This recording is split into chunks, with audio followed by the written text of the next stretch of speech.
I spent the first half of my 20s tired, physically, mentally, emotionally, spiritually exhausted. I was busy all the time, but I wasn't building anything. And the saddest part of it all was that I thought that this is what your 20s were about. If I could sit my 22-year-old self down, I wouldn't tell her to just hustle harder or push more. I would tell her these 9 things because these are the shifts that actually shifted my life and really just made the impact that I needed to get closer to my ideal self.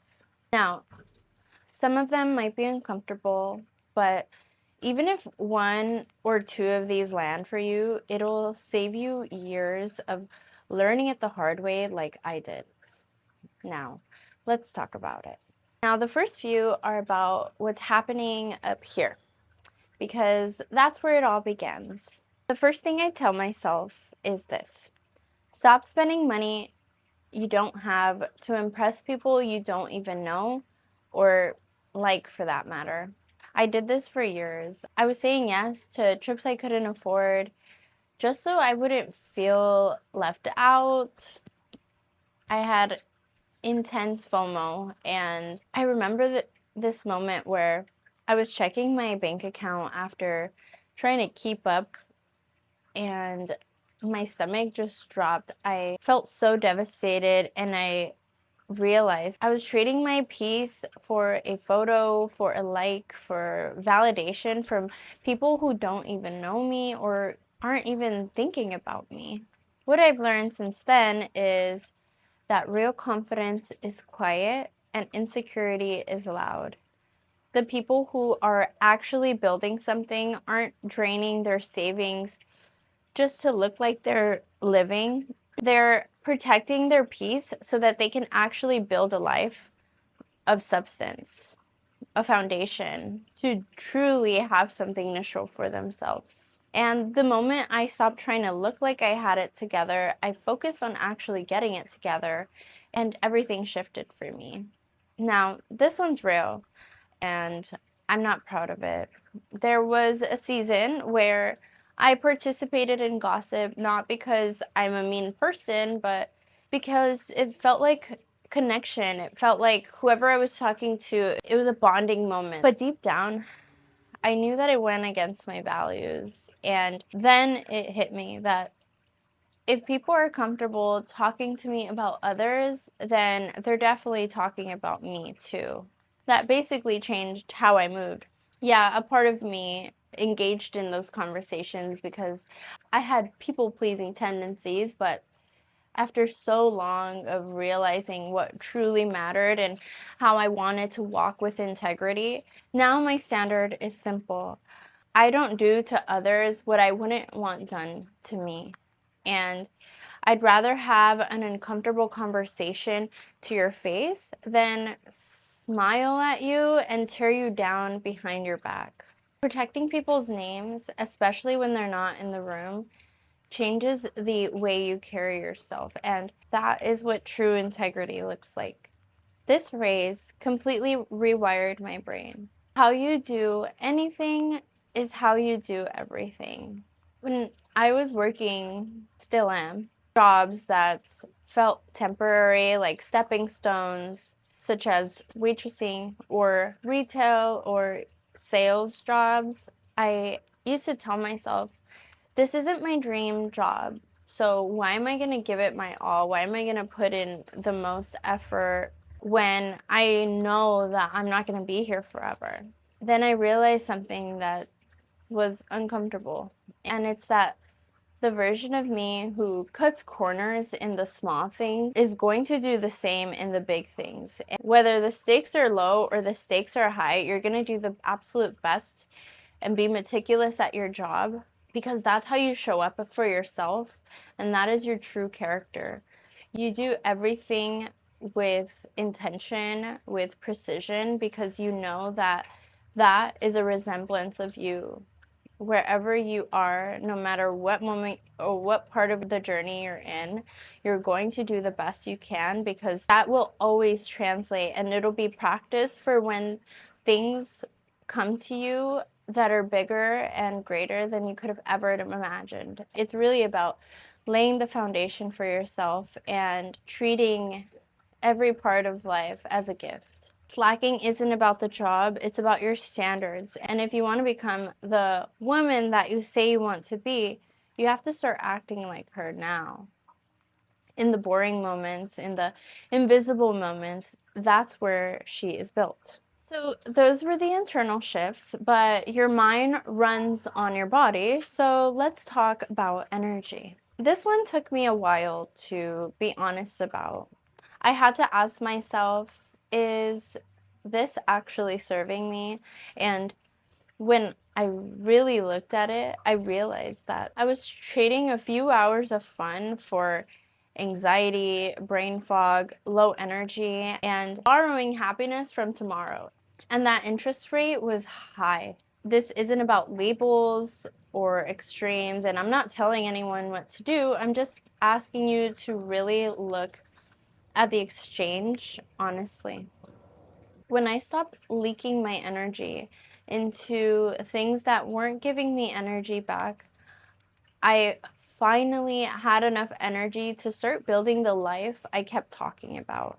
I used to think food was just about calories or something that you rewarded yourself after a long day.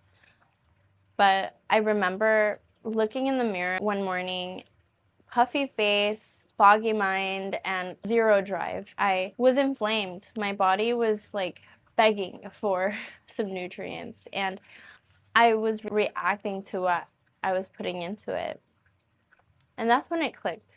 Food isn't just fuel, it affects your mood, your focus, your discipline, and your ability to follow through. You can't build a high performing life on low performance fuel. I used to think that fast meant productive.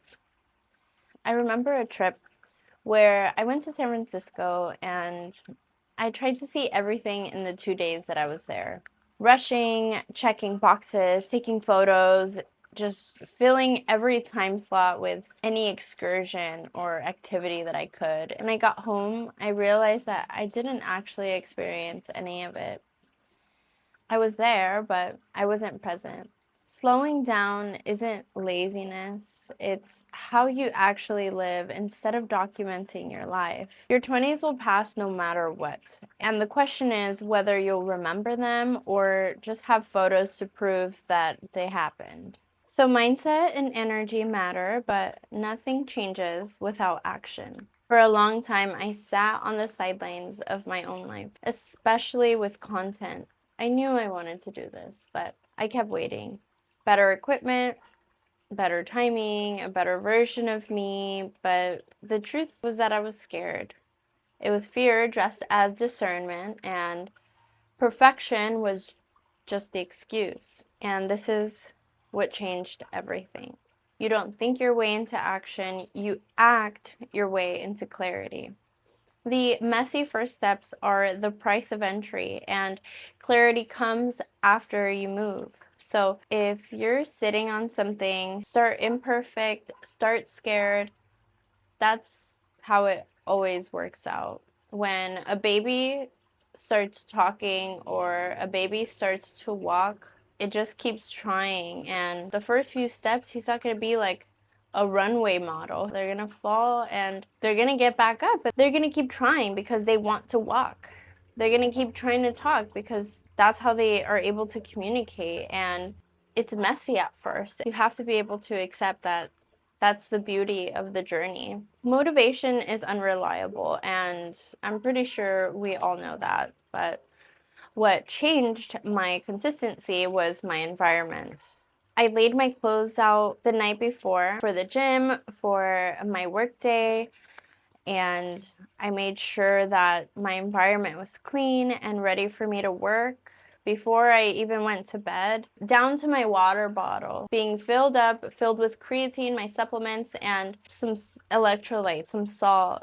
I stopped asking myself how I felt, and I started to set myself up for a win even before the day started. And a system removes that friction. It makes the right choice the default. The most consistent people are not more disciplined, they're more prepared. I used to look for shortcuts, the hacks, the secret that everyone else had, but my confidence actually came from the basics. In the gym, slowing down, focusing on my form, actually feeling the movement.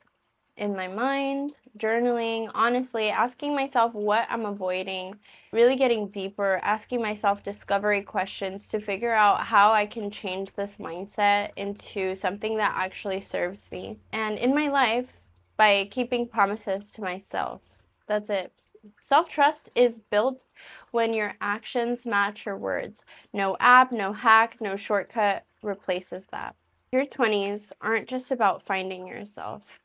They're about building the woman your future self will thank you for.